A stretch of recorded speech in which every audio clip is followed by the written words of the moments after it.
आजा आत्मा तोए पुकारती, तेरे हाथ में चाबी हो सतगुरु सतलोक द्वार। 22 लाख वर्ष तप कीना, एक तपस्वी करण कहाया, तप से राज राज मुझ मन में नरक ठिकाना पाया। 22 लाख वर्ष तप कीना, एक तपस्वी करण कहाया, तप से राज राज मुझ मन में नरक ठिकाना पाया। शर धुन धुन कह पछताया या थी बाजियार की, तेरे हाथ में चाबी हो सतगुरु सतलोक द्वार। साहेब कबीर आजा आत्मा तोए पुकारती, तेरे हाथ में चाबी हो सतगुरु सतलोक। योग विधि से सुख देव ऋषि, तीनों लोक फिर आव, उड़ा फिर पक्षी की तरिया, न मोक्ष द्वारा पावे। योग विधि से सुख देव ऋषि, तीनों लोक फिर आव, उड़ा फिर पक्षी की तरिया, न मोक्ष द्वारा पावे। हठ योगी भव भटका खाव, न पावे युक्ति शब्द सार की, तेरे हाथ में चाबी हो सतगुरु सतलोक द्वार।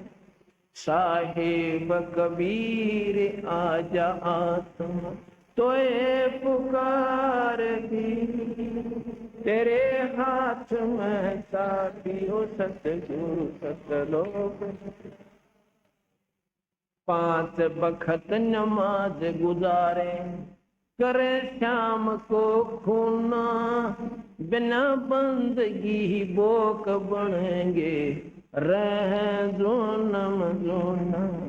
5 बखत नमाज गुजारे, करे शाम को खूना, बिना बंदगी बोक बनेंगे रह जोनम जोना।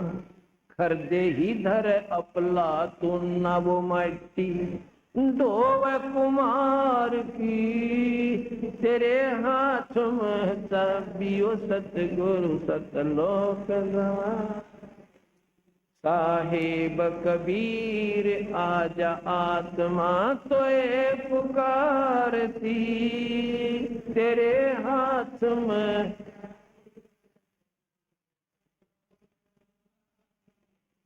वेद पुराण शास्त्र पढ़ते, कथा कर चतलाक, गीता जी का सार सुनावे, मीठी बात बना के।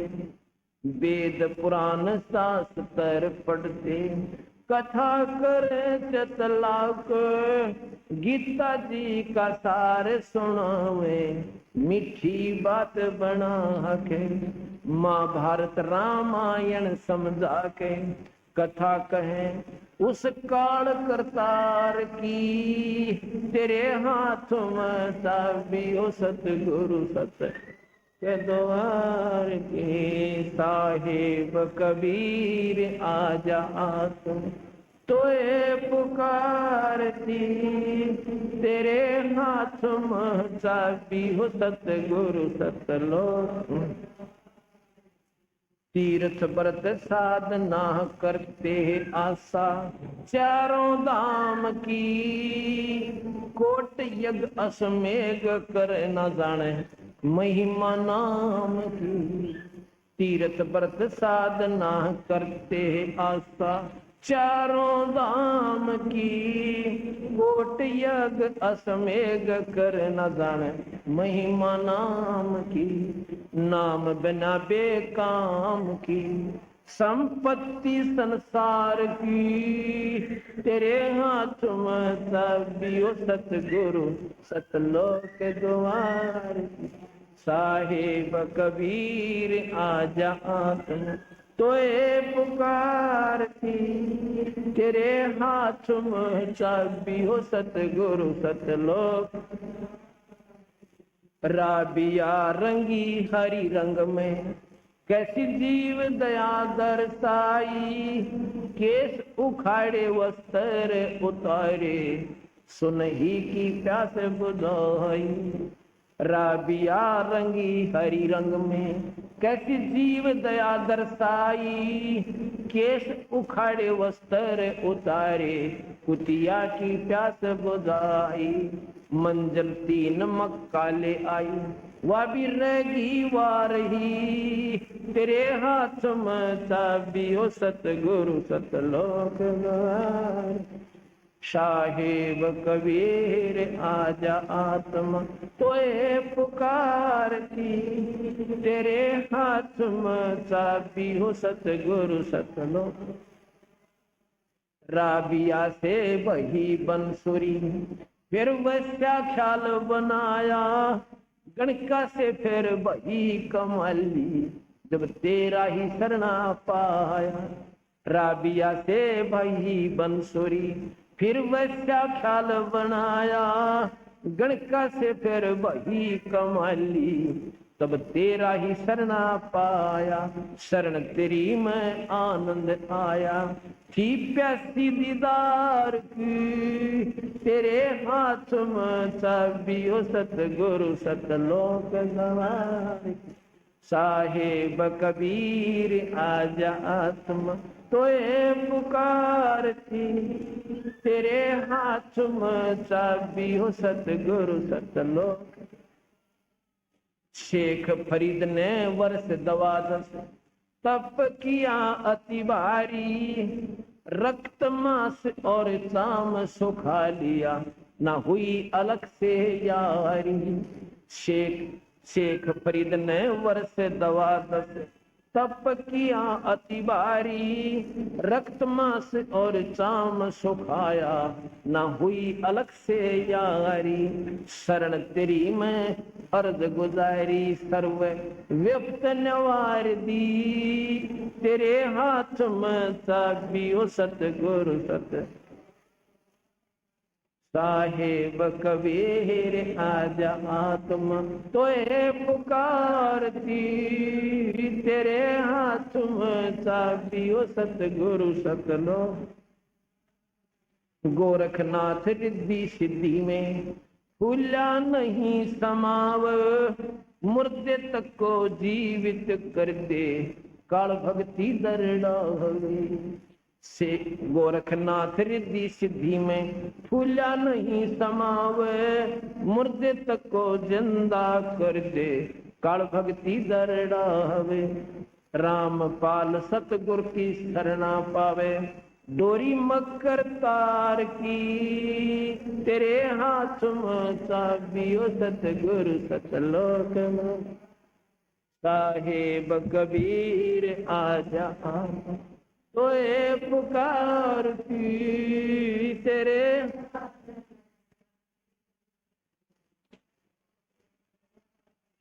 साहेब। अब 5 मिनट आपके और लूंगा, जिसमें उन दुखी जीवों को सुखी होने का प्रमाण दूंगा।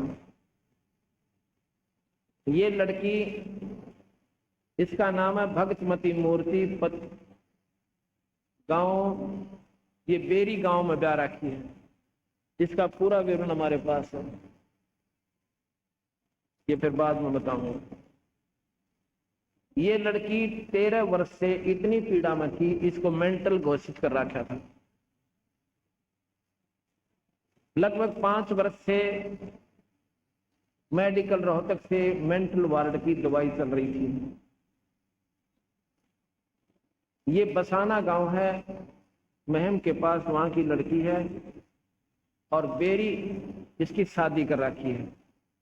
बेरी जो माता वाली बेरी, इसका पूरा पता मैं आपको बताता हूं। इसको क्या समस्या थी? कोई तो कह रहा था इसका ओपरा हो गया। बालाजी यूपी के अंदर ना जाने कितने सिद्ध पुरुषों के पास, सियानों के पास, और फिर कहीं भी सहारा नहीं मिला तो मेडिकल का आसरा अक्षर में ले रखा था। घर से बेघर हो चुकी थी। इसके 3 लड़के,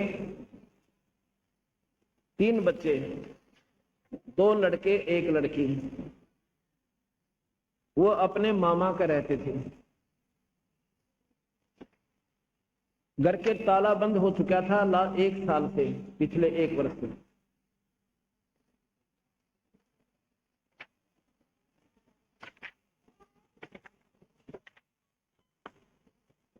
इसका पति गुजर चुका था 7-8 वर्ष पूर्व, मतलब 6 वर्ष पूर्व इसका पति भी गुजर गया था एक्सीडेंट के अंदर।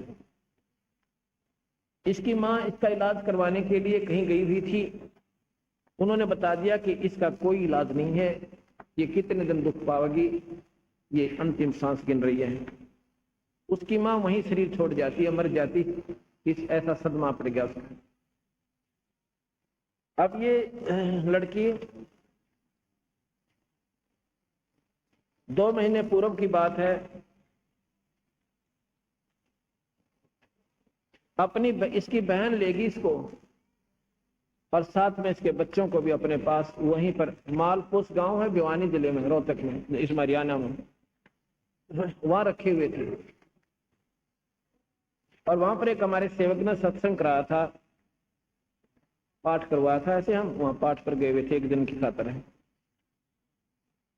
कहने का भाव है कि इसने बड़ी मुश्किल से कहने से नाम लिया कि नाम लो तुम। साथ में इसकी बहन को भी समझाया कि आप भी नाम लो, परमात्मा का नाम लो, कबीर भगवान का। वो कहने लगी थी ये कोई ना ठीक हो है, हमने सारा दिखा रखी है। अब तो इसको देख रही हूँ ये कब अपना शरीर पूरा करेगी, और इन बच्चों को महीने पालने पड़ेंगे, यहाँ रखे हुए हैं।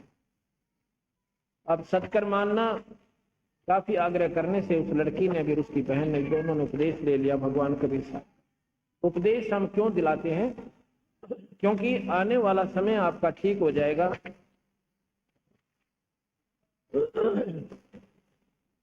और जन्म मरण के चक्र से छूट जाओगे, और जिन दुखों से आप दुखी हो ये फ्री ऑफ कॉस्ट हो जाएंगे। ये तो वैसे हो जाएंगे।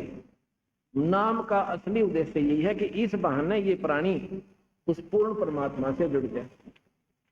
इसने नाम ले लिया 14 मेरे ख्याल में मई को, जुलाई को, 14 जुलाई को इसने नाम लिया। उसके बाद ये लड़की कति स्वस्थ होगी, ऐसी होगी आप पहचान नहीं सकते। उसके घर वाले भी, जब वो एकदम ऐसा रंग उसका बदल गया। अब इसमें एड्रेस मेरा पूरा है, वो अभी बताऊंगा बाद में। और उसने बताया कि उसकी बहन उसके साथ आई हुई थी। अब तो करोथा आश्रम है हमारा, करोथा जिला रोहतक में।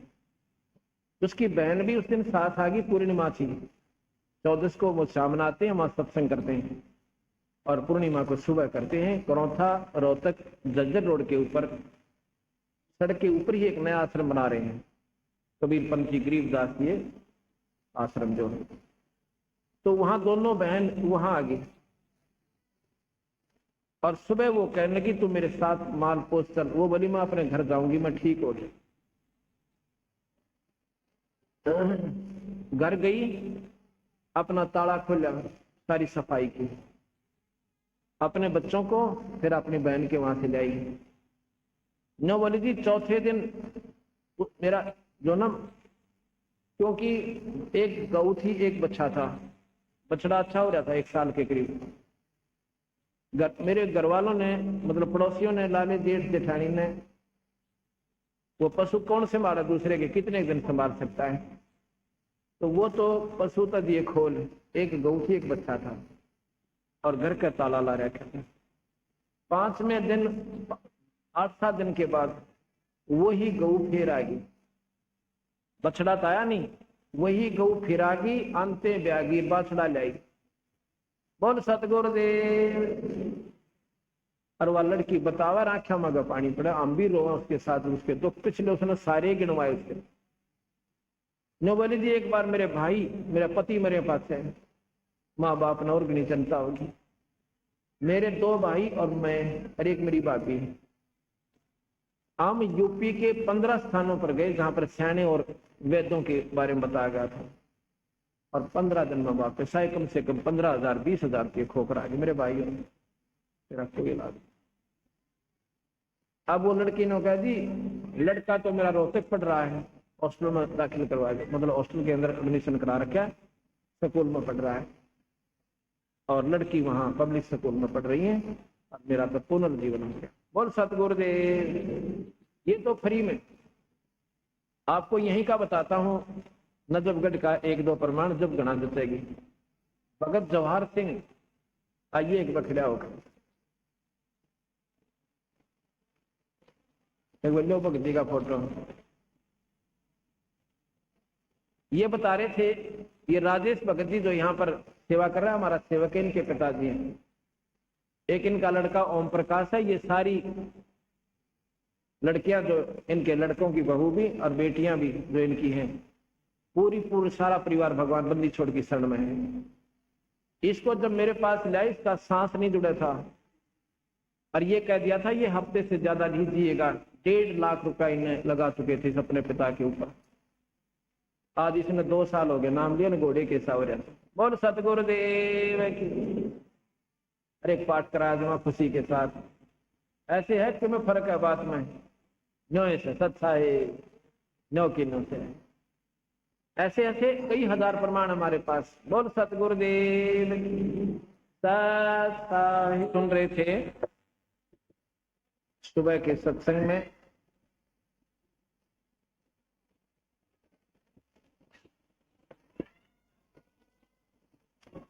साहेब कबीर आजा, आत्मा तो है पुकारती, और तेरे हाथ में चाबी सतगुरु सतलोक द्वार की।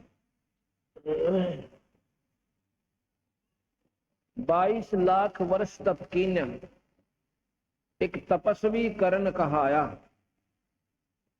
और तप से राज मग मानम, फिर जन्म नरक ठिकाना पाया। 22 लाख वर्ष तप करने वाले तपस्वी को अंत में तप से राजा बनता है, और उसके बाद वो 84 में चला जाता है।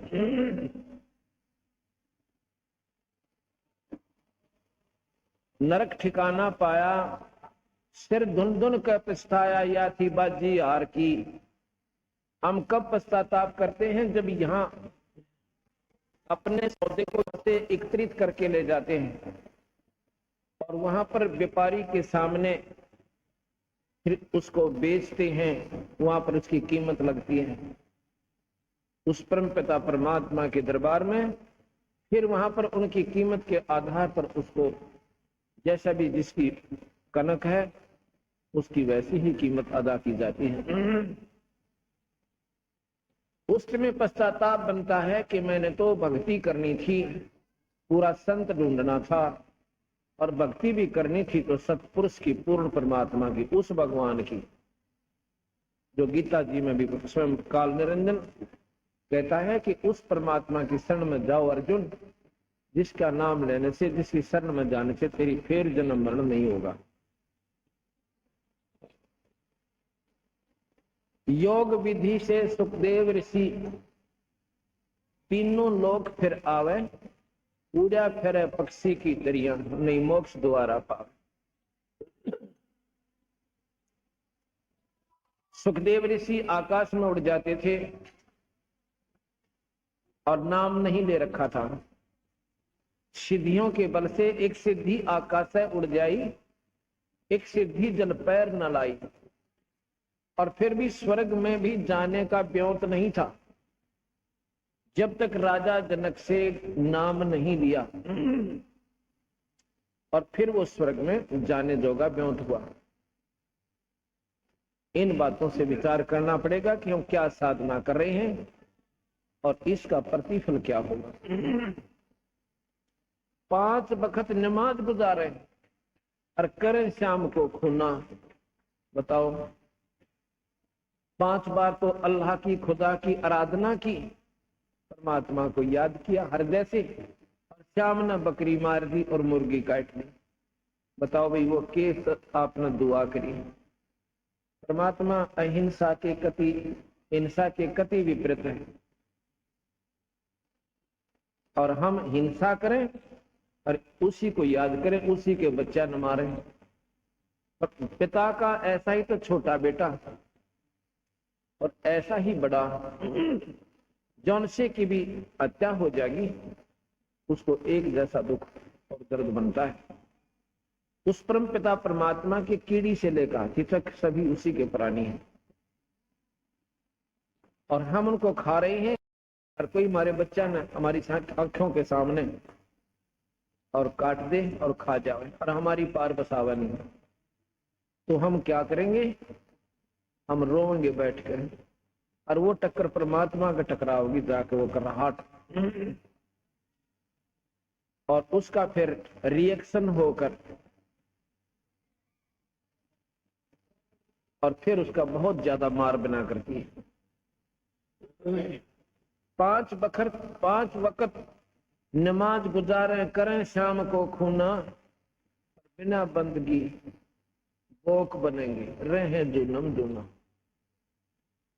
जैसे आज बकरे को काट खाया, फिर कभी बकरा मनुष्य बनेगा, वही आत्मा, वही रूप,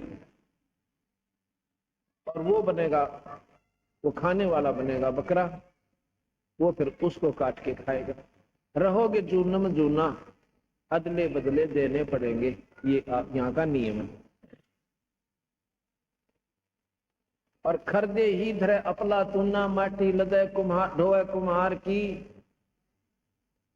आज से हम कितने ही अपनी जान में घने, चाहे पैसे वाले हों और चाहे हम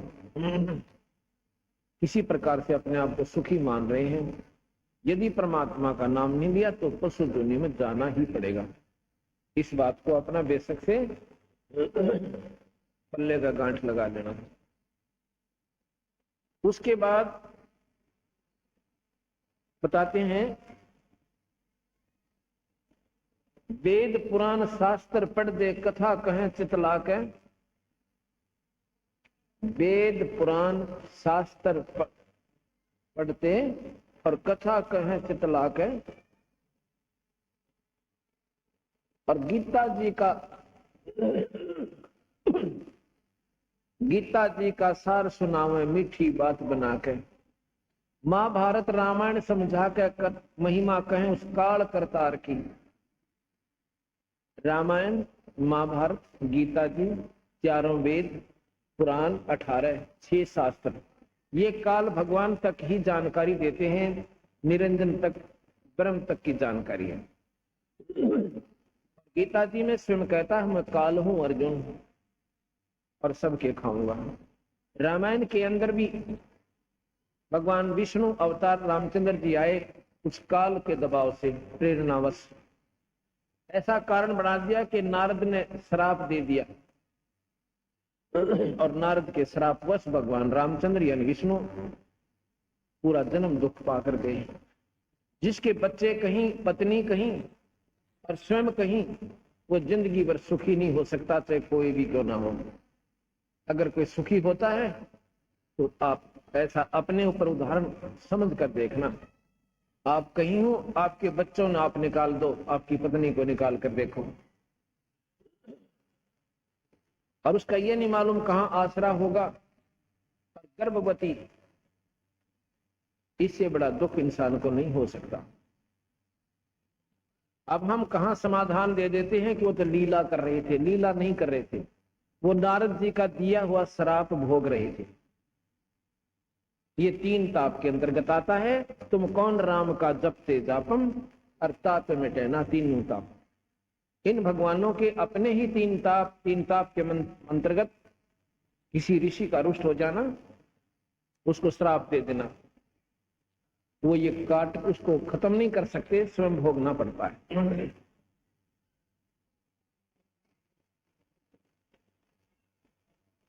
गीता जी का सार सुनावे मीठी बात बनाकर, और महाभारत रामायण समझा कर कथा कहें उस काल करतार की, महिमा कहें उस काल करतार।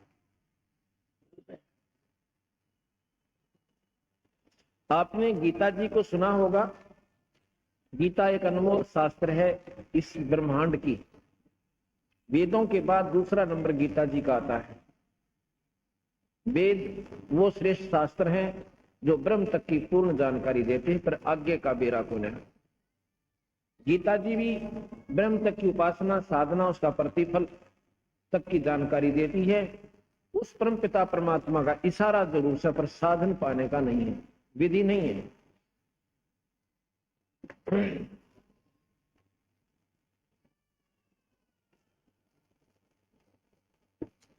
आपको इतना जरूर मालूम है कि गीता जी कब लिखी सुनाई गई थी, उसका क्यों क्यों आवश्यकता पड़ी। कहते हैं पांडवों को कौरवों ने राज देने से इनकार कर दिया। अगर इसका मूल सुने ध्यान से, धृतराष्ट्र बड़े थे और पांडव छोटे थे। धृतराष्ट्र अंधा होने के कारण पांडव को राज दे दिया गया था अपने छोटे भाई ताई, जबकि परंपरागत ऐसा है कि बड़ा ही लड़का गद्दी पर बैठता है। लेकिन नेत्रहीन होने के कारण उसने अपने छोटे भैया को दे दिया कि तू राज कर। उसके बाद कौरवों ने, दुर्योधन जब सियाना हो गया, जब कहा कि हमारा राज हमें लौटा दो, ये हमारा अधिकार बनता है, उससे वो मुकर गए, हक नहीं देते। अब कसूर ढूंढना। अब उन्होंने सोचा भी नो नहीं तेनू देखांगे। दुर्योधन उसको युधिष्ठिर को जुए में राजी कर लिया, जुआ खेलन खातर, और जुआ खिला लिया। जुए में सर्वराज को जीत लिया और द्रौपदी तक को जीत लिया। बताओ, बुद्धिहीन अपनी पत्नी को भी दांव पर लगा दिया। और उनकी हम कथा सुने और उनका आचरण देखें। कम से कम राज तो जिताया था, तब तो उठ का जानता, अपनी पत्नी भी जुए पर ला दी। अब इन इतिहासों को हम पढ़ते हैं, इस पे बताओ कौन आचरण करे। अब उन्होंने जुए में जीत लिया। अब पांडव कहते हमें राज दो।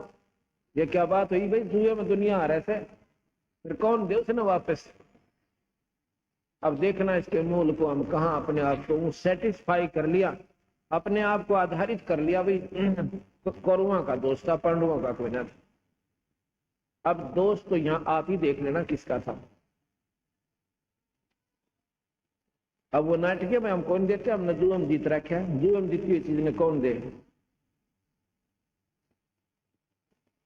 आखिर में उनका झगड़ा होने लगा। भगवान कृष्ण ने कहा भाई झगड़ा ना करो दुर्योधन, इनको तू राज दे दे।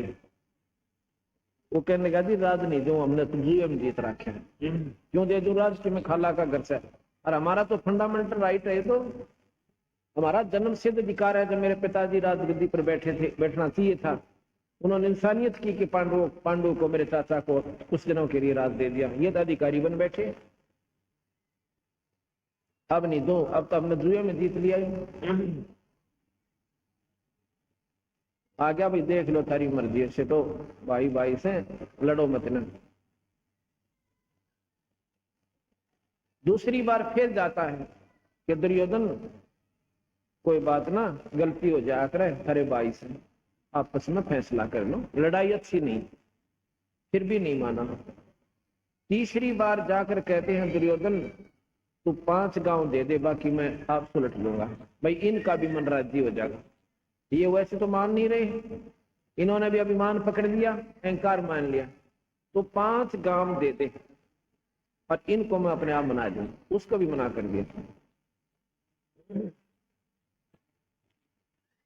फिर कहने लगा भाई देख लो तारी मर्जी, लड़ना अच्छी चीज तो होता नहीं, लड़ाई माड़ी चीजों से। इसमें ना जाने किसका सर्वनाश हो जाए। अगर मान ले दुर्योधन तुम ही हार जाते हो, फिर ये कतई जाएगा आपके हाथों से। कहने लगा जी जाएगा तो चला जाएगा, पर ऐसे हम देखो ना। चलो भाई, पांडवों को भी कहा भाई तुम टाल रहे जो की बात होगी, जब की लड़ाई में दरिया है ना मानने जी। अब ना हम तो जी लेंगे। अच्छा भाई, पर एक ख्यास करना, ना तो मैं हथियार उठाऊं है, एक तरफ मेरी सेना होगी, एक तरफ मैं होऊंगा, जो साधन से न चाहिए वो ले लेंगे।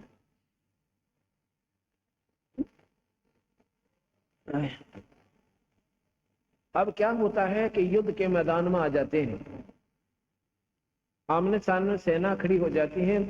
अर्जुन ने अपना रथ दोनों सेनाओं के मध्य में खड़ा करवा लिया और देखने लग गया। तो वहां देखा अपने छोटे छोटे चाचे ताऊओं के लड़के, उनके लड़के, अपने भतीजे और बहनों के बटेऊ, रिश्तेदार जिनके साथ रोज खेलने जाया करते थे, बैठा करते थे, मीठी मीठी बात बतलाया करते थे, उनको देख कर एकदम शर्मिंदा हो जाता है। अपने विचार लाता है कि इन मासूमों को मारकर अगर मैं राजा भी बन गया तो मुझे क्या मिलेगा। इस खून से सने हुए राज के ठाट से अच्छा तो हम भीख मांग कर खा लें तो भी चोखा है। अपने मन में संकल्प करके रथ के पिछले हिस्से में बैठ जाते।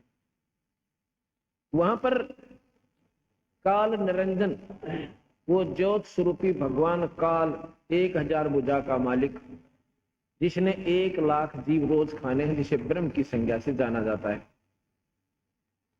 उसने देखा कि बात बिगड़ गई है।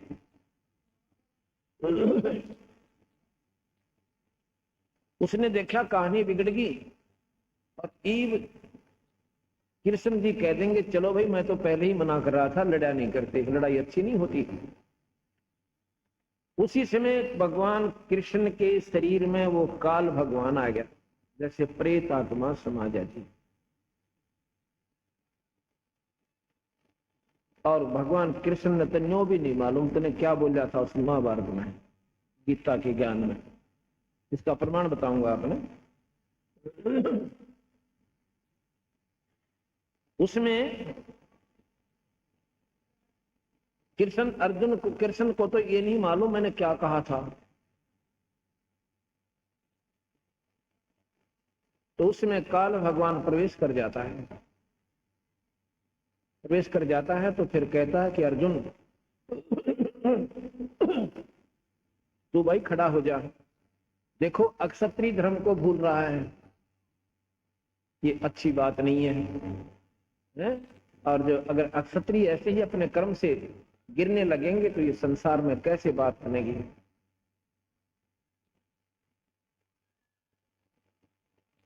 दूसरे कहता है कि भाई देख तेरे कोई पाप नहीं लगेगा, ये मैंने सारे मार रखे, तू तो निमित्त निमित्त बनाना है, तुझे कोई पाप नहीं है।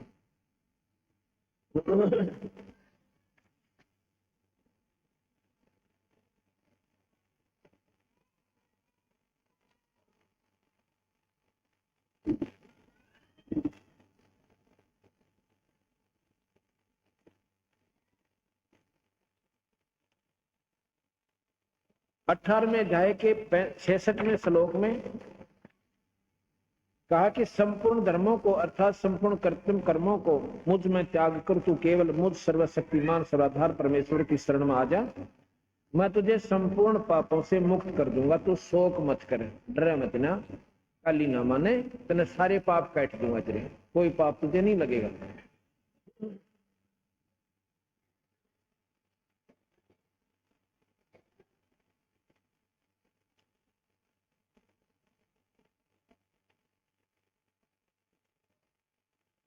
अब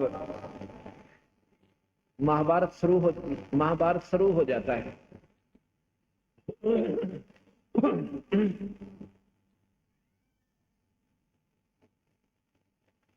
महाभारत शुरू हो जाता है, कौरव हार जाते हैं, पांडव विजयी हो जाते हैं।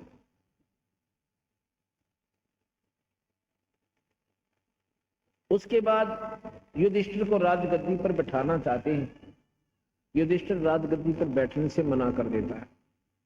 कहता है क्यों नहीं बैठ रहे? और कृष्ण जी कहते क्यों नहीं बैठते गद्दी पर, कि मैं कल सुबह सुबह और गंगा पे स्नान करने गया था अपने, तो वहां देख रहा था मेरे कुल की औरतें, दुर्योधन और की रानियां, 101 भाइयों की पत्नियां और उनके मासूम बच्चे वहां पर रो रहे थे और बिलक रहे थे। उनकी जो कराहट थी रोने की अब मेरे हृदय से उतर नहीं रही। ऐसे ऐसे करोड़ों बहन और भाई, ना जाने कितने मासूम बच्चे, उनकी पत्नियां करलाट माच रहा होगा जो युद्ध में मारे गए। उनकी बद्दुआ सारी मुझे लगेगी अगर मैं राजगद्दी पर बैठ गया। मैं इस राजना कभी नहीं करूंगा। कृष्ण जी ने बहुत समझाया। आखिर मैंने बोला भाई एक काम करो, देखो राजा लोग ऐसे ही करते आए हैं, एक यज्ञ करो, यज्ञ करने से तुम्हें पाप नहीं लगेंगे जो युद्ध में किए थे। एक साधारण यज्ञ करवाई, युधिष्ठिर गद्दी पर बैठ गया। कुछ दिनों के बाद क्या हुआ, युधिष्ठिर जी को बहुत बुरे बुरे स्वप्न आने शुरू हुए। स्वप्न में क्या देखता है कि कटे हुए सिर, बिना शीश के धड़ और ऐसे मेरे मकान में घुस रहे हैं और ना जाने कितनी बहनें विलाप कर रही हैं और अपने पतियों की लाशों के ऊपर अपनी चूड़ियां फोड़ रही हैं, अपनी मांग पूछ रही हैं, कोस रही हैं राजा को। ये कोई सीमा की लड़ाई नहीं थी जिसमें वीर गति प्राप्त हो जाते। ये तो दो भाइयों का बंटवारा था, उस बंटवारे पर लठबदवार दुनिया मरवा दी।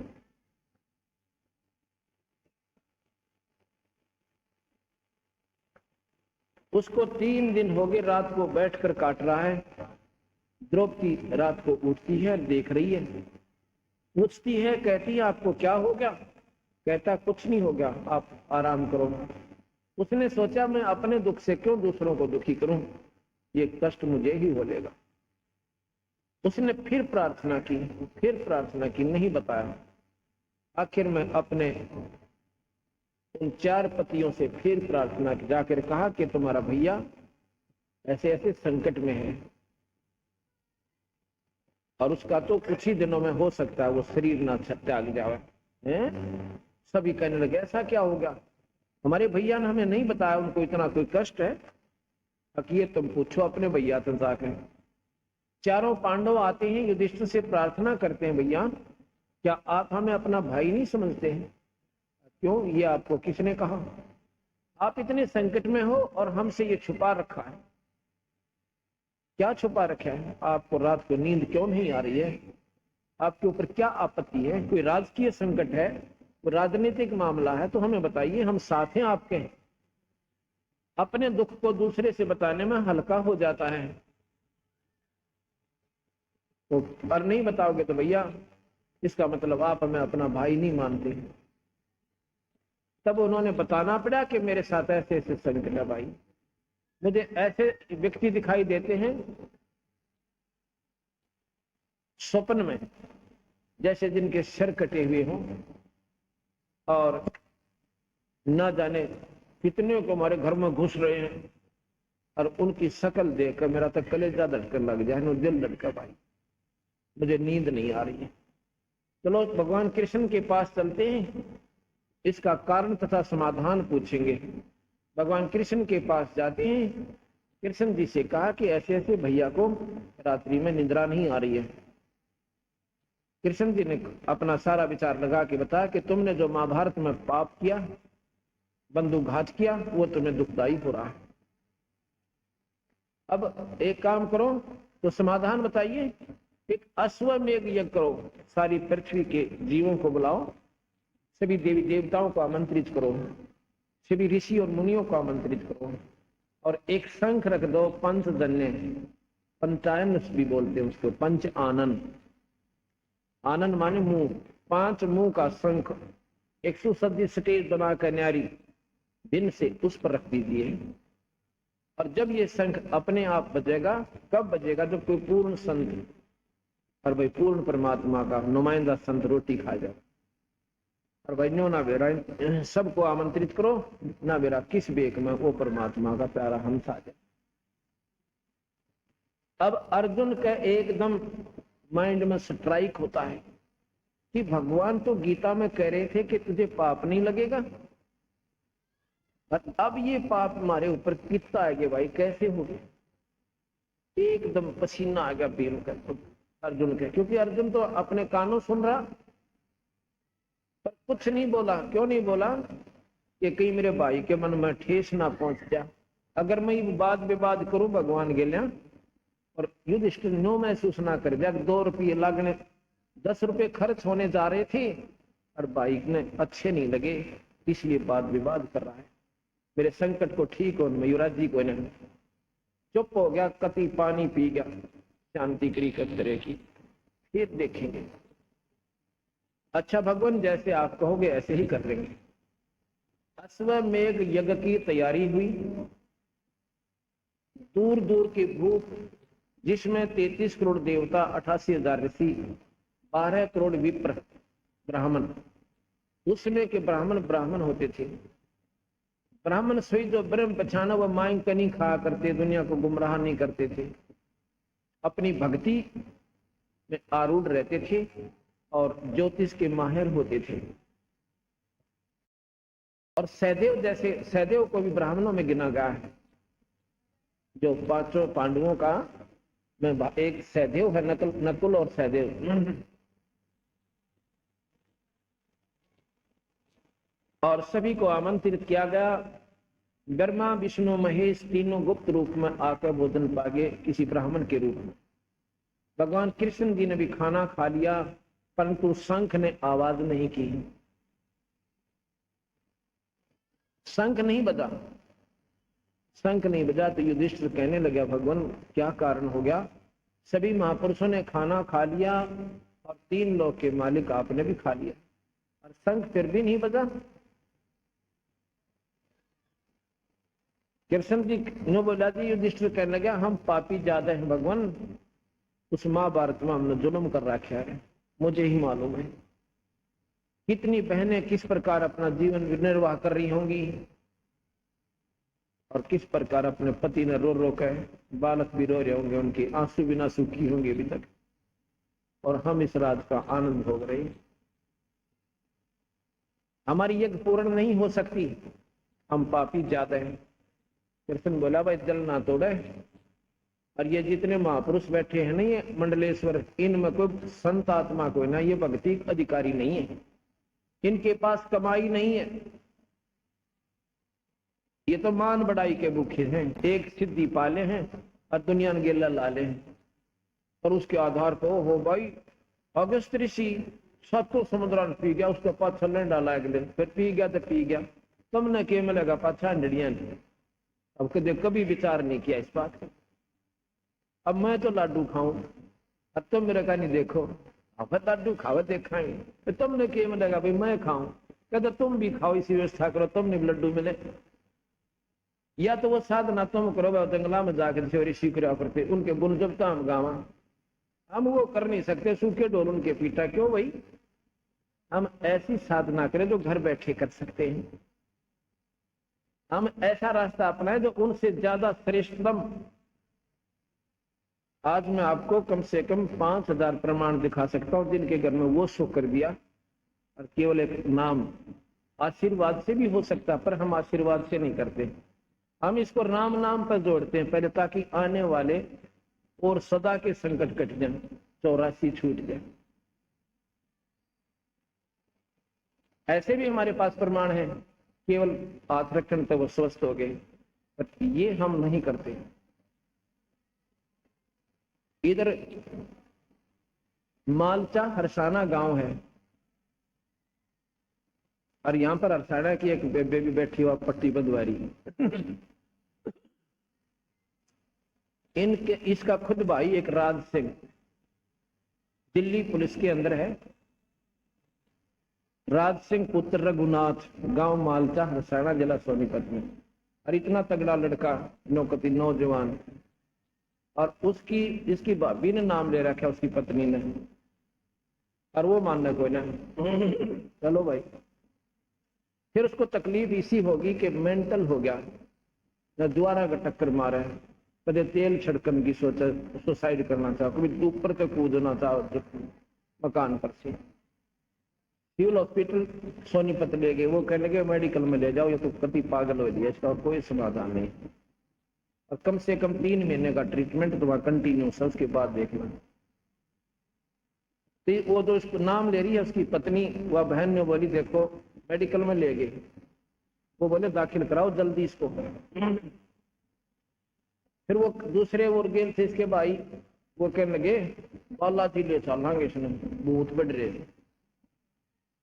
और तो वह बोली देखो और तक कितना मैं ले जान नहीं दूं, तुमने मेडिकल में दाखिल कराना करा दीजिए, अगर कहीं जाना तो मैं अपने गुरुजी के पास ले जाऊं। उसी दिन बनवासी थी पूर्णिमा, उसको एक 3 व्हीलर करके, ये छोटे वाला, और वो 5-6 जने बैठकर गिल, वो छोरी वाला बटे हुए गिले, या उसकी बहन का जो यही नजरगढ़ में रहती, 5-6 जने, और वो उसकी पत्नी मेरे पास, उसको बाहर बैठा के आए कमरे, कुटिया थी एक छोटी सी, उसमें लड़की को मैंने पहचान लिया, और अंत में जानू नहीं था। कहने लगे माँ क्यों पर आई, जी भगत जी कति पागल हो रहे हैं, और मरण न हो रहे हो तो मरने वाले, इसी हालत हो रही।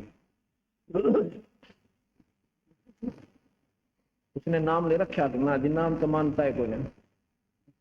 मैं बोला भी एक पाठ भी करवाइए, अब कति यहाँ नहीं बनता, उसको यहाँ लाओ, आप सत्कर मानना।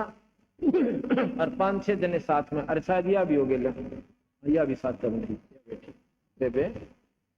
मेरे पास जब कुटिया में लाए, मैं बोला भाई क्या नाम है तेरा, सिर पे हाथ रखकर, राज सिंह, कि कहाँ का रहने वाला है, अब जी मालचा हरसाना का। अच्छा भाई तू नाम ले ले तो ठीक हो जाएगा, नाम दे दो जी, एक पाठ भी करवाना, पाठ करवा दो, रख दो जी पाठ कर दूंगा। मैं बोला तू कहीं उम्र न हो यार पागल है, तो बिल्कुल ठीक है। नो बोले जी यहाँ आकर हो गया, ये तो 3 व्हीलर में 5 जने पकड़ रहे थे, इतना तगड़ा 3 व्हीलर ने भी नो करता होता, दूर की दूर रुक के मारता हुआ था। आस पास वाले देख रहे थे कि हो रहा है, मुंडा ठाडा छोरा, 4-5 जन उठा ले जाओ, इतना तगड़ा है। उसके बाद आज 1.5 साल हो गया, उसने कोई तकलीफ नहीं, बोल सतगुरुदेव, और नाम ले लिया। उसी मालचा के अंदर एक बहन है, उसका नाम तो मैं भूल गया, सतपाल के घर थे, सतपाल के पिताजी यहाँ के नाम से है, सुनता नहीं, बताइए कौर भी ये नाम है, सतपाल के पिताजी का सरदारे, भैया छोरी उड़ेगी, सतपाल पुत्र सरदारे। और सतपाल की पत्नी, उस लड़की का नाम है, वो मेरे मन से उतर गया, उसको 34 वर्ष से दमे की बीमारी थी, 40 साल की आयु है उसकी, 40-42 की। ने बोले जी मेरे घर वालों ने मेरी शादी करने से भी मना कर दिया था कि भाई इस लड़की ने कौन उठेगा, इस पर 10 कदम तक चलना नहीं जाता।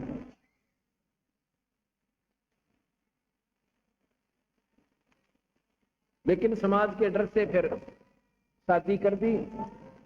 यो भगवान लड़का था जिसके इसकी शादी हुई, अपना दुख सुख पाकर जैसा तैसे अपना काम करा। इसको इन्होंने नाम दिया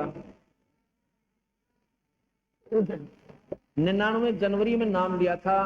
उसके बाद उसका कोई तकलीफ नहीं से, ऑल इंडिया भी फेल हो लिया तो मैं कहा बोल सतगुरुदेव। ये है ये बहन, और ये इसकी लड़की 7 वर्षीय है। इसको जन्म से दमा था, इस लड़की को 7 वर्ष की लड़की है, इसको जन्म से दमा था। और कहती थी सारे मजाक करा करते, आपने जैसी सांस ली एक और पैदा कर दी। इसकी क्यों कर उम्र पूरी होगी, अभी तो 7 जन्म से हो गया, आ गया भाई।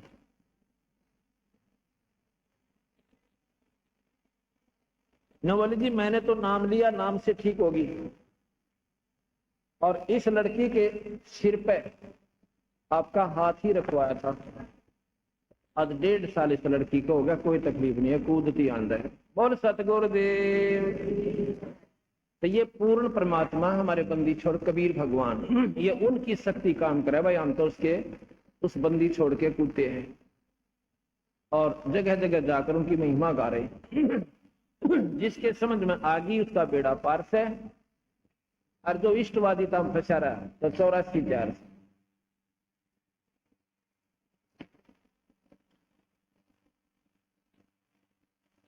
अब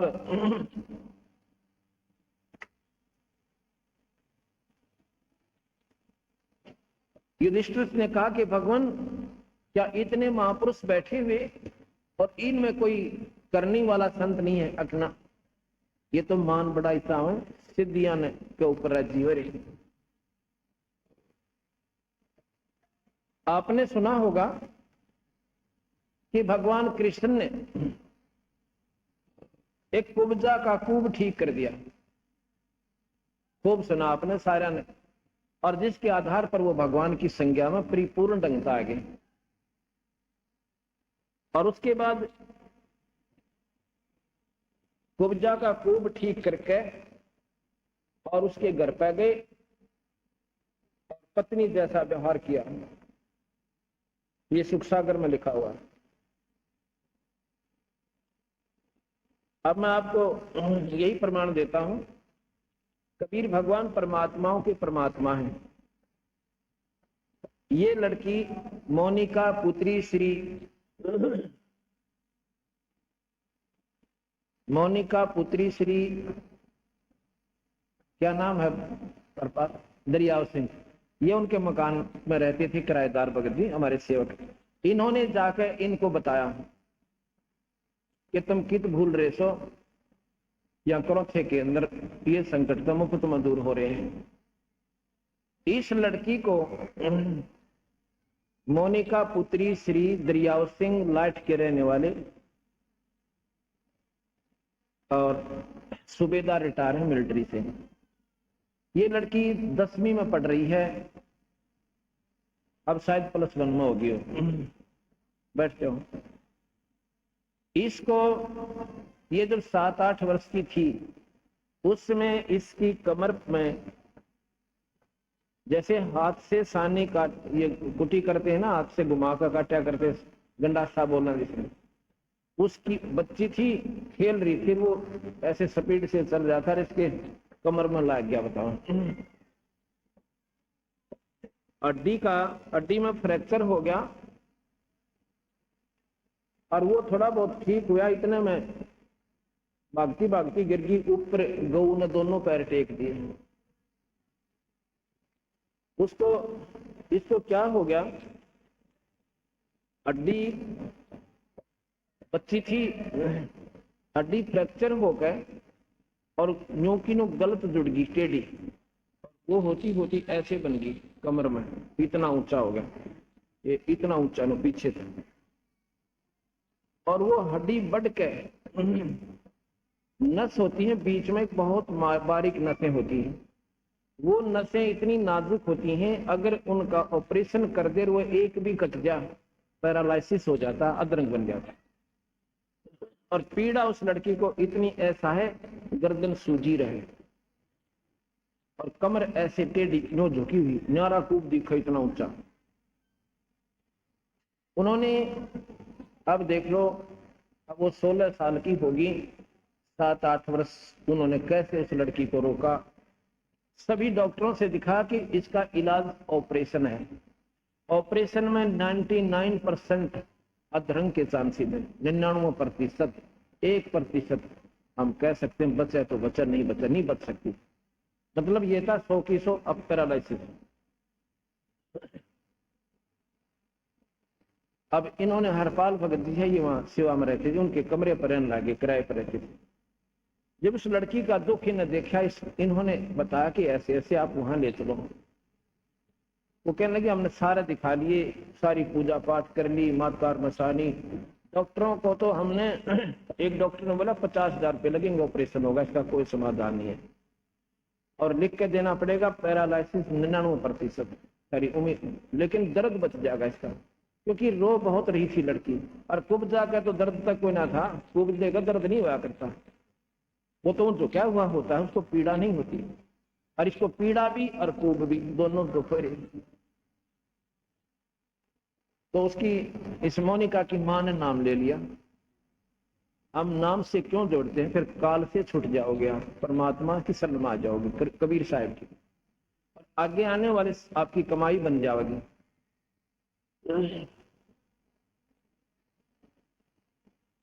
एक महीना पूर्व उसकी मां ने नाम ले लिया। पिछले वर्ष सितंबर इन्हीं दिनों में, मेरे ख्याल में 14 से 18 5 दिन का समागम था, और उससे 2-3 दिन पहले पूर्णिमा थी। उस पूर्णिमा पर उस लड़की को भी नाम दिला दिया जिसको वो तकलीफ थी। मैंने नाम की सलाह देता हूं सभी को, परमात्मा जो चाहे सो कर दे। नाम सब दुखों का दूर करने की दवाई होती है, और मोक्ष भी नाम से ही मिलेगा, मुक्ति भी नाम से ही होती है, अगर पूरे संत पूरे परमात्मा का नाम मिल जाओ।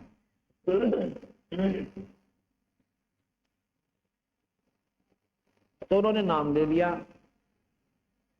और भीड़ सी ज्यादा थी, मुझे ध्यान नहीं रहा। फिर हम सत्संग कर रहे थे, 2-3 दिन के बाद वो लड़की रो रही, उसकी माँ रो रही, उसकी नानी रो रही, एक उसकी बहन उससे बड़ी 2 साल पूर्व बड़ी, वो भी रो रही। तो मैं बोला अभी क्या बात हो गया, क्योंकि बात से सच्ची बताओ क्या तकलीफ है। ऐसे एक धर्मशाला, वहां धर्मशाला में सत्संग करे, रोहतक रैया वाली धर्मशाला, काठमंडी रोहतक। अभी वहीं किया था हमने 3 तारीख से 9 तारीख तक, सितंबर में ही, साल भर के बाद।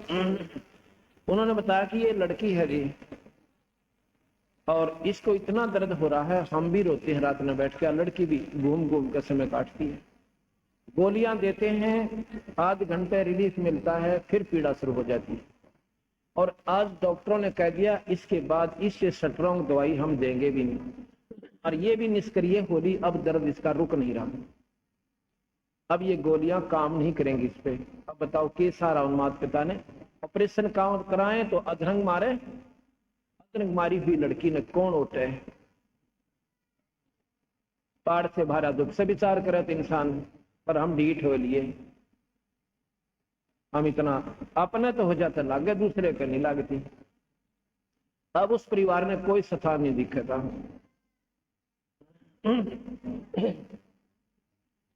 मैं बोला बे फिर क्या बताऊं, अब जी कुछ कृपा करो, मैं अभी नाम दिवाओ लड़की को। वो बोले जी नाम अभी ले लिया। कब लिया? 3रा दिन, 4था दिन पहले करौथा आश्रम में हम लेकर आए हैं। तो मैं बोला बेटी नाम तो जपती है? ना जी, रोती रोती कहे क्यों? मेरे से जपया नहीं जाता, मेरे से बोला ही नहीं जाता, मेरा बोलूं तो भी दर्द हो रहा है, मैं कैसे जपूं?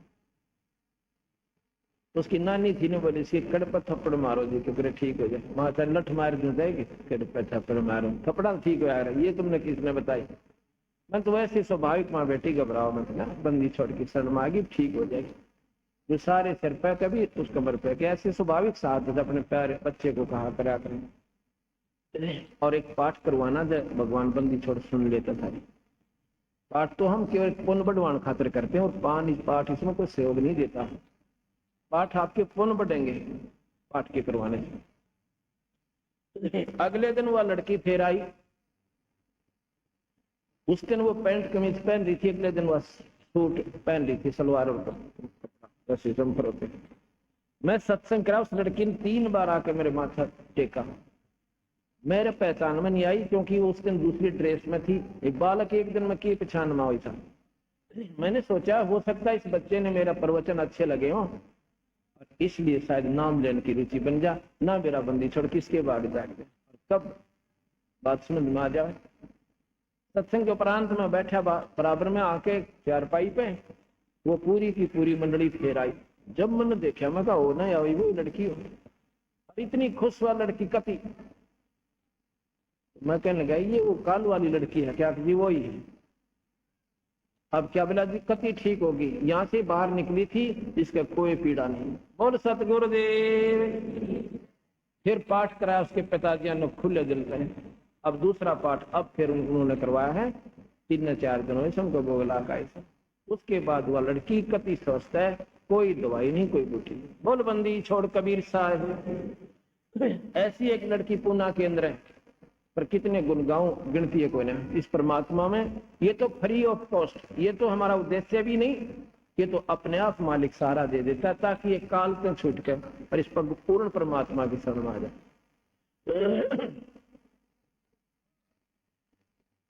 अब युधिष्ठिर कह रहा है कि भगवान ये बैठे इसे मंडलेश्वर वशिष्ठ मुनि जैसी तोब 9 नाथ 84 सिद्ध, इनमें कोई करनी वाला संत नहीं, रखना उस परमात्मा का उपासक नहीं है ये, और इनके बस का कोई ना। ये तो अपनी ये सिद्धियां दिखाकर लोगों ने सुखदेव आकाश मोड़ कर आकर्षित कर रहा था, और मुक्ति तक का अंत नहीं।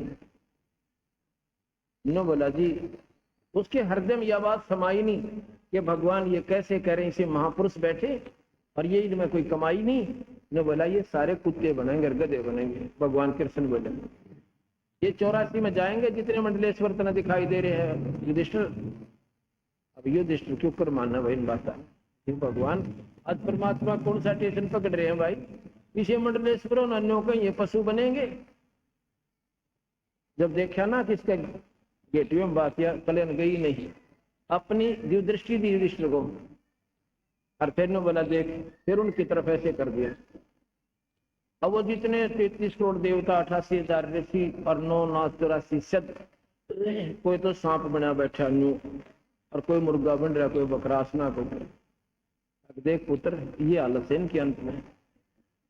कुछ दिन स्वर्ग जाएंगे, फिर नरक में जाएंगे, और फिर इस दुनिया में चले जाएंगे। गरीबदास जी महाराज कहते हैं 33 पर तलब है, कोई बकरा कोई बोक, इन 33 करोड़ देवताओं के ऊपर भी काल की तलब है।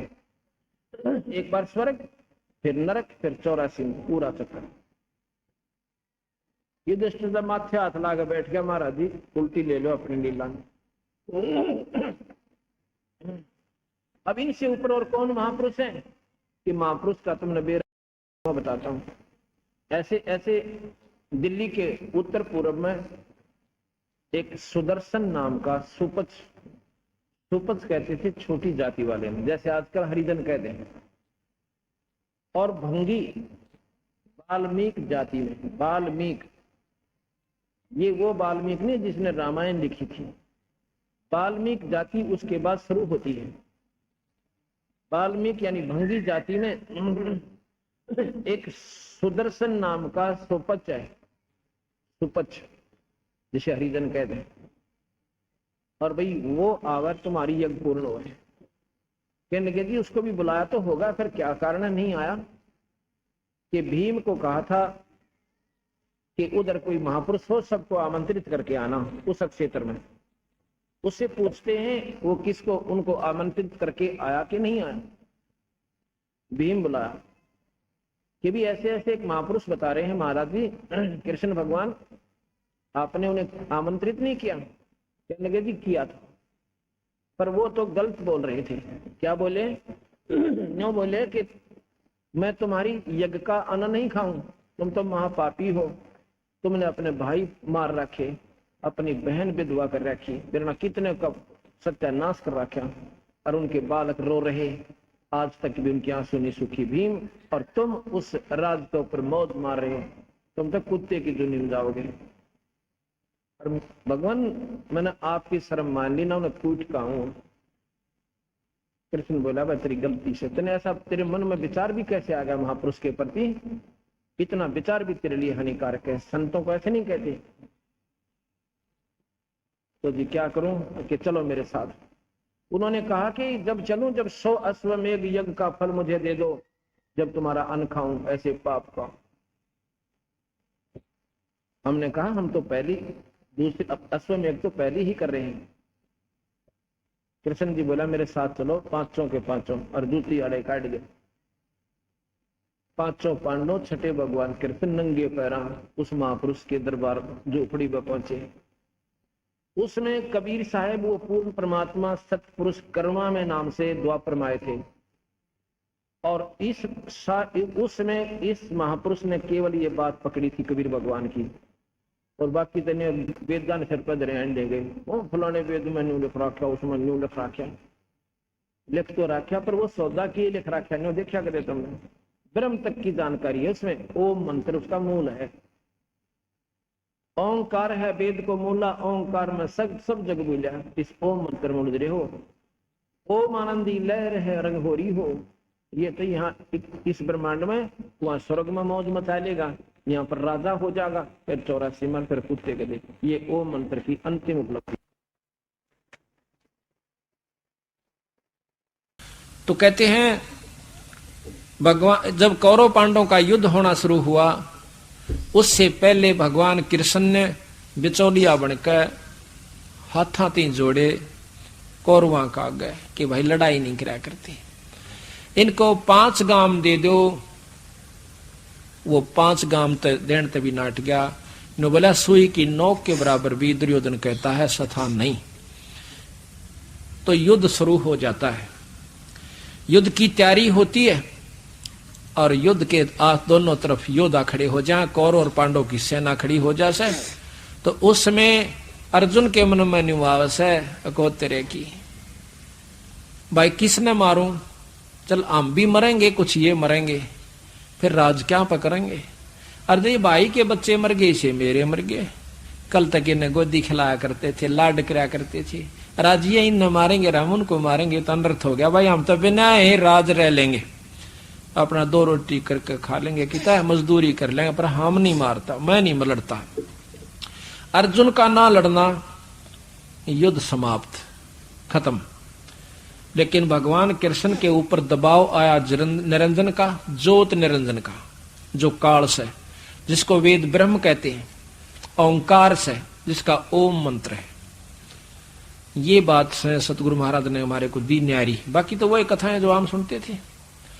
तो कहते हैं ऊपर से दबाव आया कृष्ण के ऊपर कि ये महाभारत होना चाहिए, ये नियम में लिखा हुआ है, ये अवश्य होगा। तो उसी समय उसकी बुद्धि फेर दी भगवान कृष्ण की, और जाकर के भगवान कृष्ण अर्जुन को समझावा, सर अर्जुन तो अक्षत्रिय है, अक्षत्रिय का धर्म नहीं है कि युद्ध मत भाज जावे। भाई उसने कितने ठिकाना नहीं मिलता, वो नरक में जाता है, पर नहीं मान्या। नो बोला जी कोई बात नहीं, नरक सही पर यू नरक सामने दिखने लग रहा है। फिर कहता भाई जैसा कर्म जीव करता है वैसा फल मिलता है। फिर नो बोला जी सा मैं करूंगा क्योंगा कि जिसमें मैं सब बुंडा भोगना पड़े। नो बोला भगत जी बात न्यू से मैंने ये सारे मार रखे हैं, और ये तो निमित्त निमित्त बनाना है। और कहते हैं जो निष्काम भाव से कर्म किया जा उसका लागू नहीं होता, कर्म नहीं लगते। तो अक्षत्रिय का फर्ज है, अक्षत्रिय का धर्म है युद्ध में लड़ना, तेरे ऊपर कोई कर्म नहीं लगेगा, आप युद्ध कीजिए। अर्जुन की नहीं हिम्मत पड़ी कि मैं युद्ध कर लूं। आखिर में विराट रूप निरंजन ने दिखा रहा है, नो कृष्ण दिखावस है, एकदम विराट रूप बनकर कहने लगा दिखा है। वो इतना कसूता विकराल रूप की तो आग लकड़ा सो मुंह मोकर की तो मरे हुए नो जान से की तो बाहर आ रहे से गिगी बंदगी अर्जुन की, यू तो मारे तो गाय ना तो नौसी ना नौसी मर गया, तू तो डर गया, कांपन लाग गया। ने बोला महाराज जी अपने उस रूप में आ जाओ, मैं तो लड़ाई ये कर लूंगा। इब्नों के अर्जुन ने ज्ञान हो गया था गीता से, और जहां तो लड़ाई करी, ज्ञान हो पास तो कीड़ी भी नहीं मार सकता। जिसको ज्ञान हो गया वो हथियार उठा लेगा नहीं। एक गीता के बहुत अच्छा लेखक है गीता जी का, और भगवान कृष्ण का उपासक है, उससे इतनी मोटी उसने सरलार्थ कर रखा गीता जी का। एक ने पूछा कि महाराज क्या अर्जुन जी को ज्ञान हो गया था जब उसने लड़ाई करी? अगर नहीं ज्ञान हो पाछे तो बीरा कीड़ी भी ना मारी जाए। वो तो प्रेरित किया था, यू करवाना था कर्म, ये लिखा हुआ था, ये होण था, होनहार थी, ये रोक नहीं सकती थी। बोला ठीक से भाई। युद्ध हो गया, कौरव पांडवों का युद्ध हुआ, पांडव विजयी हुए और दुनिया मारी गई। क्या कितनी बहन विधवा हुई उस राज के इच्छा के कारण। तो कहते हैं फिर युधिष्ठिर को राजगद्दी देनी चाहिए। युधिष्ठिर ने राजगद्दी लेने से मना कर दिया। कहने लगे इतने पाप के राज को मैं अपने सिर पर नहीं ओढ़ना चाहता। आखिर में भगवान कृष्ण ने समझाया कि आप एक यज्ञ कर लीजिए, साधारण यज्ञ धर्म कर दिया। बैठ गया उस पर राज पे कि थारे कर्म कट गए, तेरे ऊपर कोई कर्म लागू नहीं होगा। उसके बाद सपने आने लगे उसको। कुछ साल 2 साल के बाद बहुत बुरे सपने। किसी की नाड़ कटी दिखो से, कभी नरक में कोई हाहाकार कर रहा है, कई बहन कहें कि इस राक्षस ने हमारा सुहाग उजड़वा दिया, आज राजा बना बैठा से, हमारा खून पी रहा है, हमारे पति का खून पी रहा है। ऐसे सपने दिखे, हाहाकार मची दिखे। आकर के रोना शुरू कर देता है, बैठ जाता है एकदम उधड़ कर। तो द्रौपदी पूछे से महाराज क्या हो गया? कहने लगा द्रौपदी मेरा कोई हालत नहीं है, मैं पापी जीव हूं, मुझे भय लगता है। अर्जुन को बुलाया, सबको इकट्ठा कर लिया। कहते हैं इसका इलाज क्या है? भगवान कृष्ण से पूछेंगे। भगवान कृष्ण के पास जाते हैं। भगवान कृष्ण कहता है कि तुमने जो महाभारत में पाप किए है ना, वह तुम्हें दुखदाई हो रहे से, और इनका इलाज है कि अश्वमेघ यज्ञ करो। जब तो साधारण यज्ञ करी थी, इसमें तुम्हारे ऊपर कोई कर्म लागू नहीं रहेगा, तेरे पाप कट जाएंगे। अश्वमेघ यज्ञ शुरू होती है, उसमें के पहचान रखी थी कि एक पंचजन्य शंख जिसमें 5 मुंह होते हैं शंख के, और एक ऊंचे आसन पर सुंदर सुदर्शी स्थान पर रख दिया गया कि कोई पूर्ण संत इसमें भोजन यज्ञ में कर जाएगा तो उससे ये अपने आप बचेगा। तो पांडवों ने ऐसा ही किया। बहुत दूर तक के बड़े बड़े ऋषियों को, कहते हैं 33 करोड़ देवता, 88,000 ऋषि, 12 करोड़ विप्र ब्राह्मण। उस समय के ऐसे ब्राह्मण थे, यहां बैठे ने बता दिया करते कि स्वर्गलोक में के हो रहा से, आगे के होने वाला से। 12 करोड़ विप्र ब्रह्मा विष्णु महेश गुप्त रूप में उस यज्ञ को संपन्न करने के लिए आ जाते हैं अपने हंसों की, और एक ब्राह्मण का रूप बनाकर वो भी आ गए। उधर से कृष्ण भगवान, सबने भोजन खा लिया पर शंख नहीं बाजा। अब ये बात अटक गई सबका कि भाई शंख क्यों नहीं बाजा? फिर ये कौन ऐसा संत रह गया जिसने भोजन नहीं खाया? उस समय बंदी छोड़ कबीर साहब का हंस। अब प्रश्न ये उठेगा कि कबीर कहां से आ गया? तो द्वापर युग में बंदी छोड़ कबीर साहब सतयुग में सतसुकृत नाम से आए थे, द्वापर में, त्रेता में मुनिंदर नाम से आए थे, द्वापर में करुणा में नाम से आए थे, अब कबीर नाम से कलयुग में आए हुए। तो वही शक्ति, वही परमात्मा पूर्ण ब्रह्म त्रेता द्वापर युग में करुणा में नाम से आए थे। उनका एक शिष्य भंगी जाति का, यानी नीची जाति का, समझो संत जाति नहीं मानते पर समाज के अनुसार, उसका नाम था सुदर्शन। वो उनका शिष्य हो गया था कबीर साहब का, यानी करुणामय साहब का। तो उनके नाम के प्रभाव से, सार नाम की कमाई से उसमें इतनी शक्ति आ गई थी। गरीबदास जी महाराज कहते हैं अंत कोट ब्रह्मा हुए, अनंत कोट हो लिए ईश, और साहेब तेरी बंदगी से यो जीव हो जा जगदीश।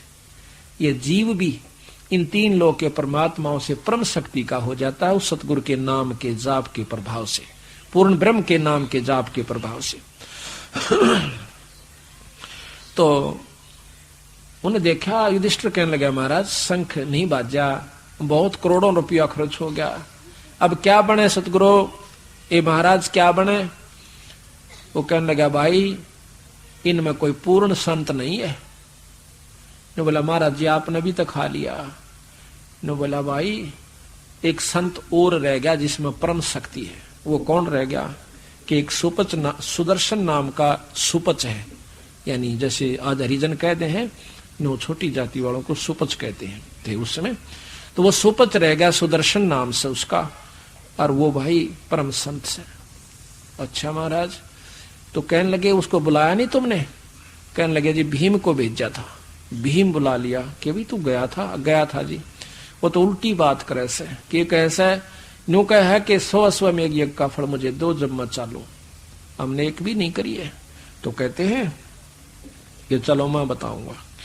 5 पांडव, 6 भगवान कृष्ण नंगे पैरा सुपद सुदर्शन के को आमंत्रित करने की खातिर जाते हैं।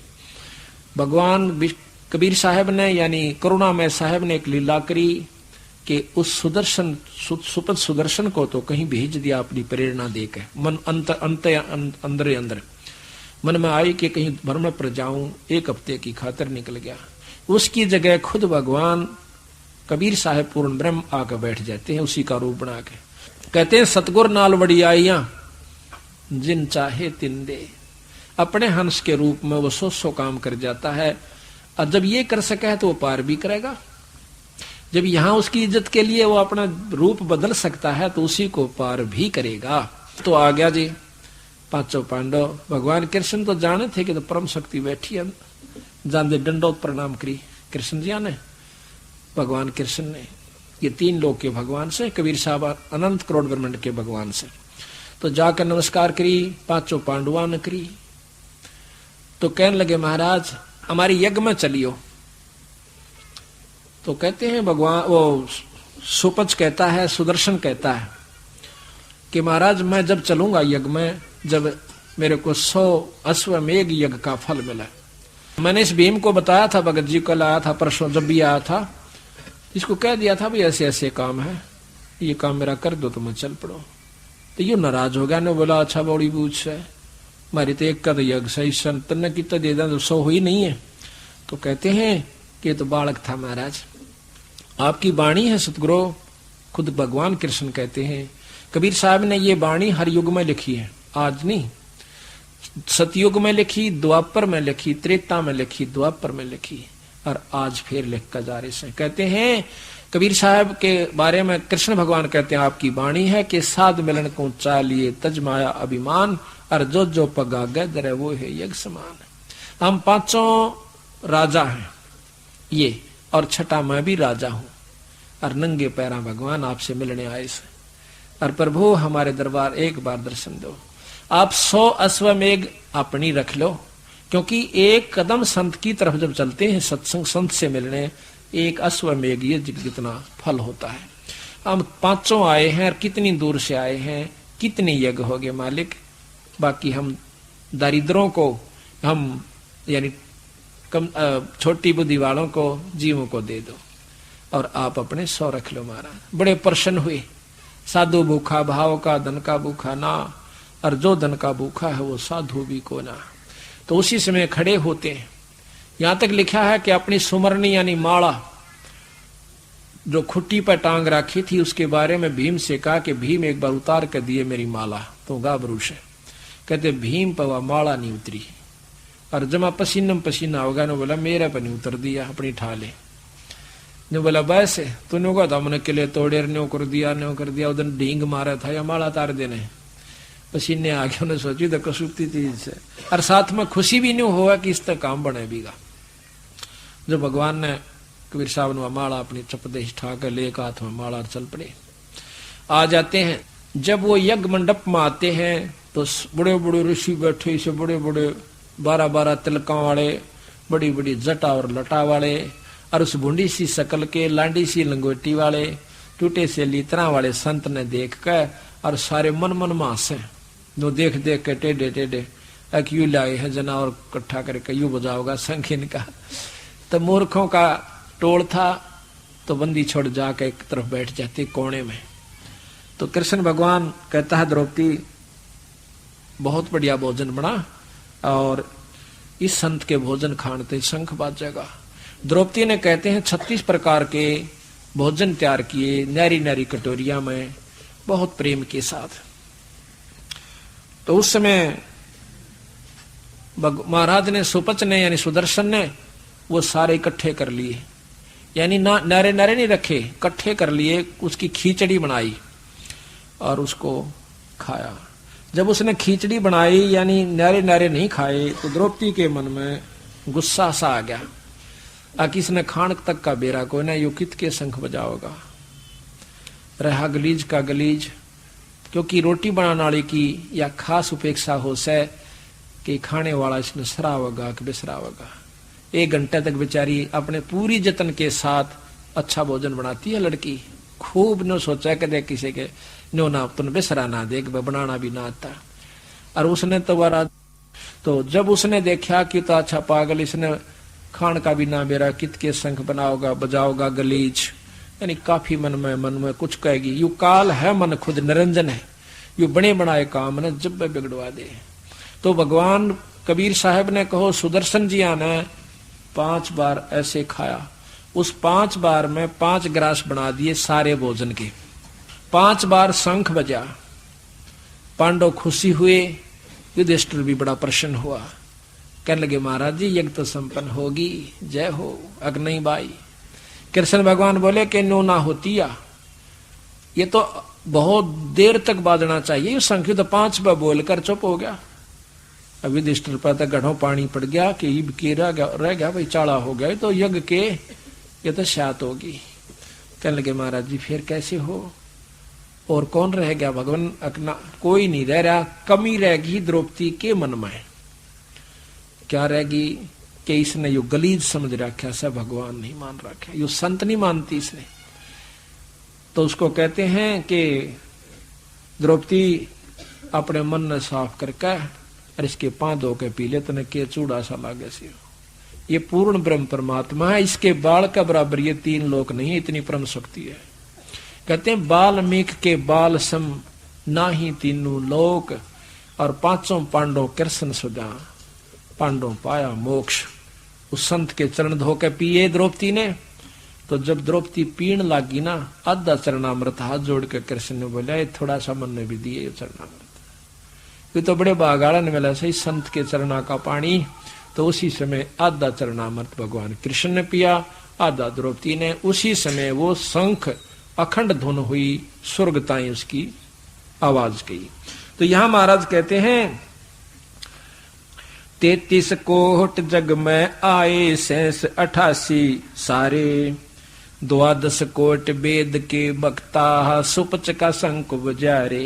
इस 1 दोहे में इसको खोलने के लिए कितना समय यानी लगता है, ये भी मैं थोड़ा सा शॉर्ट में सुना गया, बहुत लंबा चौड़ा इसका वर्णन बनता है।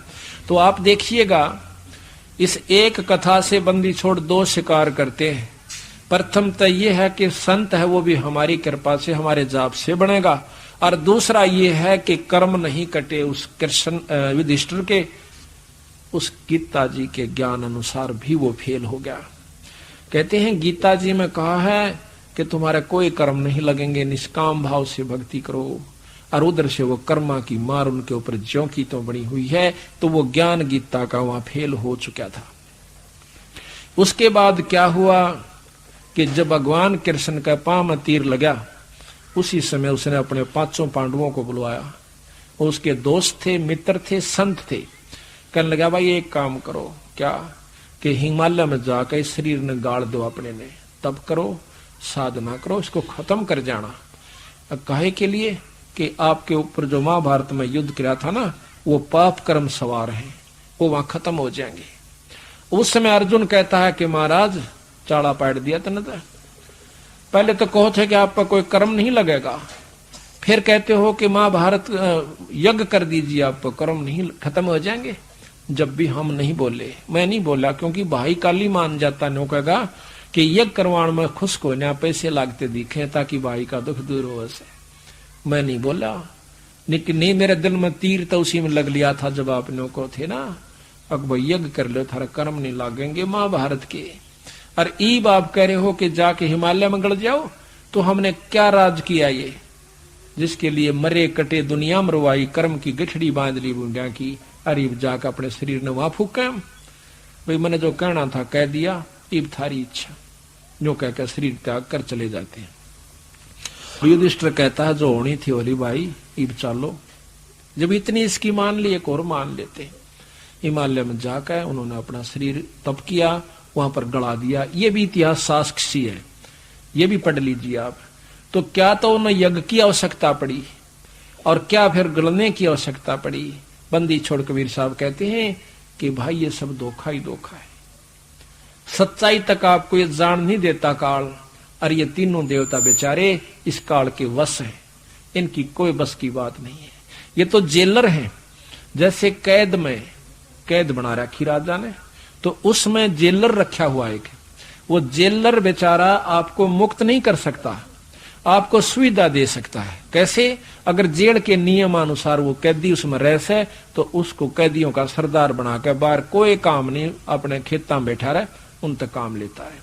अच्छा तपस्वी, अच्छा साधक, अच्छा यहाँ का को धर्म तीर्थ व्रत करने वाला उनको क्या फायदा देगा कि स्वर्ग में बिठा देगा, पर रहेगा काल की कैद में। कैद से मुक्त ये तीनों देवता आपको काल मुक्त नहीं कर सकते। हाँ, इसलिए महाराज कहते हैं तीनों देवा दिल में बसे, ब्रह्मा विष्णु महेश, और प्रथम इनकी वंदना पर सुन सतगुरु उपदेश। ये तो अपने साथी हैं, इनका कोई कसूर नहीं है। अपने कर्म से हम कैदी हो गए। अब कैदी हो गए तो जेलर पे के एहसान भाई, अपने कर्म खोटे करके फंस गए वहां पर, उसने अपना नियम निभाना से। इसी प्रकार ये तीन लोक कैद से, स्वर्ग भी कैद से, महास्वर्ग भी कैद से। महास्वर्ग ने सोच लो जेलर प्रधान बन गया और कोई काम नहीं ना, वो कैदी प्रधान बना रखा से, सरपंच बना दिया, कोई काम नहीं से, पर रहेगा कैद की बाउंड्री में। तो इसी प्रकार महाराज कहते हैं जेलर से दुश्मनी भी ठीक नहीं, उसके साथ मिलकर रहने में फायदा होगा। तो इसी प्रकार ये 7 मंत्र जिन यहाँ के 3 लोग के जो मुख्य हैं, इनका मंत्र जाप करने से ये प्रसन्न रहते हैं। और फिर मर्यादा दोनों की बराबर से, बीड़ी शराब मांस तमाकू निंदा चुगली, किसी को सताना नहीं, ये सब कॉमन होती है। ये कितना जाके पूछ लियो, सारे एक सा प्रवचन करेंगे। लेकिन जहां पर जड़ अलग से शाखा होती है वहां फेल हो जाते हैं। कोई स्वीकार नहीं करता कि हम नहीं मानते ब्रह्मा विष्णु तो ऊपर कोई शक्ति है। ना मानो, आपके ना मानने तर मेरे ना मानने तर क्या वह शक्ति खत्म हो जाएगी। शास्त्र पढ़ कर देखियो आप, जब एक अनसुईया ने उन तीनों के बालक बना दिया भगवाना के, वो कहां के भगवान रहे। एक साधारण सी औरत ने, एक सती ने उन तीनों देवता, आप पे शास्त्र बताओ और फिर मानना नहीं। अनसुईया ने तीनों आगे उड़ बालक बना दिए बच्चे, और फिर ने को ना ये पूर्ण ब्रह्म से, वो तेरा बोला ठीक से भाई, फिर तो हम भी पूर्ण ब्रह्म है, जीव रूप में ब्रह्म ही है जीव, इसमें क्या अंतर है। लेकिन नहीं, जैसे पानी से पाला भया एक सीध है नीर। कई भाई कहते हैं कि जीव ही ब्रह्म है, ये पारखी संत कहते हैं जीव ही ब्रह्म है, ये भूल भुलैया है, कोई करने की आवश्यकता नहीं, बस न्यू मान ले कि मैं ब्रह्म हूं। वाह भाई वाह, अभी क्यों बात हुई, क्यों कर मान ले। ऐसे एक प्रवचन हो रहे थे, एक आश्रम में मैं गया हुआ था, जब मैं वैसे जाया करता था, मतलब सुनूं खातिर। तो एक संत सामने डींग मारे कि बस जीव ही ब्रह्म है। ये सोचने का फर्क है, ज्ञान होना चाहिए, आत्म ज्ञान हो जाना चाहिए कि मैं ब्रह्म हूं, शरीर कुछ नहीं है, कोई सुख नहीं, कोई दुख नहीं, उसको कुछ नहीं होगा। एक दिन कहा, दूसरे दिन फिर उसने न्यू मारे, रात में उसका पेट में दर्द हो गया, उससे संत कहे और मारे चिंगाड़ पड़ा उस कमरे में, पड़ोसी भी ठा दिए, रात ने घेर के उसने और जींद लाया अस्पताल में। यहीं की बात से इसमें पिंडारा के अंदर तड़के गया भगत जी 6 बजे, नो चल मुशा मैं सुना महाराज जी ब्रह्म के, और लाग गया सीकरण, बिला सुना ब्रह्म जी के हाल से तेरा, तो ब्रह्म था, बिला क्यों रोवा था। नो कान नहीं मारे, टुड़क दे ही बढ़ गया कमरे में। नो कहने तो ब्रह्म बनता हो तो सारे ना बन जावे। अब पानी है, बर्फ बन गई तो वह बर्फ है, पानी का गुण नहीं है उसमें, पर है पानी। हम जीव हो गए हैं तो ब्रह्म से बने हुए, पर हमने पीव बनना से, जब तक हम जीव की प्रक्रिया में रहेंगे हम जीव हैं, जीव से पीव बनना है, उस बर्फ से पानी बनाना है, वो प्रक्रिया क्या से। तो उस प्रक्रिया को भी गरीबदास महाराज कहते हैं, या प्रक्रिया बर्फ से पानी बनाने की कोई ना, यानी जीव से पीव बनने की आपकी ये प्रक्रिया भी गलत है। तीर्थ पर जाने से, माता के धोकाने से, व्रत कर लेने से, मूर्ति केवल मूर्ति पूजा करने से, गंगा के नहाने से तो जीव से पीव नहीं बन सकता। ये प्रक्रिया नहीं है जीव से पीव बनने की। वो यही कहते हैं कि वो एक नाम से भाई, उस नाम का जाप करो ताकि आपको इसका लाभ मिले। तो अब आपको वो सुपच का थोड़ा सा प्रकरण इसमें पढ़ कर सुनाते हैं।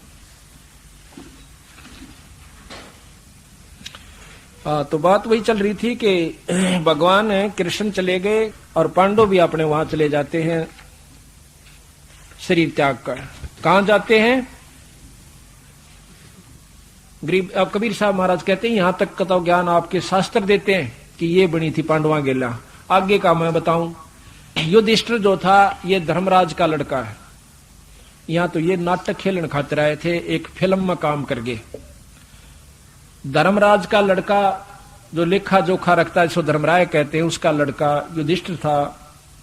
अर्जुन था पवन देव का, भीम था पवन देव का लड़का, और अर्जुन इंद्र का लड़का। और नकुल और सहदेव जो थे ये अश्वनी के लड़के थे। अश्वनी एक देवता है, उसके लड़के थे। ये परम शक्तियां हैं वहां पर, और वो शक्तियां आकर के यहाँ पर अपना दूसरा रूप बनाकर और अपना न्यारा न्यारा नाम भीम युधिष्ठिर आदि धर के और ये खेल दिखा के चले गए। जिस प्रकार एक करोड़पति का बेटा और एक रिक्शा चलाने का काम एक रिक्शा उसमें फिल्म में करता है, और एक कंगाल का रोल कर जावे तो वो कंगाल है नहीं, वो तो बुकान खातिर वहां पर बेवकूफ बनाने खातिर बन रहा है। अब हम उन गाथाओं को गा गा के पागल हो रहे हैं। भीष्म ने न्यो कर दिया, भीम ने न्यो कर दिया, अर्जुन ने न्यो कर दिया, आगे उन गेला बनी क्या? तो वहां बनी कहते हैं अर्जुन भीम युधिष्ठिर ने छोड़ के चारों के चारों नरक में घेर दिए। भीम भी, अर्जुन भी, सहदेव और नकुल भी। तो फिर आगे धर्मदास पूछे महाराज फिर क्या हुआ? कहते हैं युधिष्ठिर को तड़फ लगी मेरे भाई कहां से। अब ठगना था युधिष्ठिर को भी, काल ने ममता पैदा कर दी।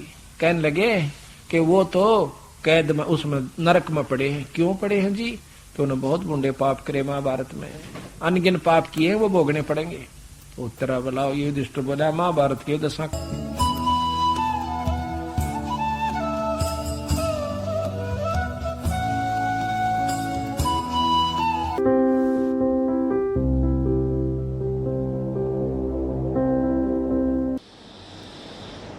तो लोकवेद के आधार से धर्मदास जी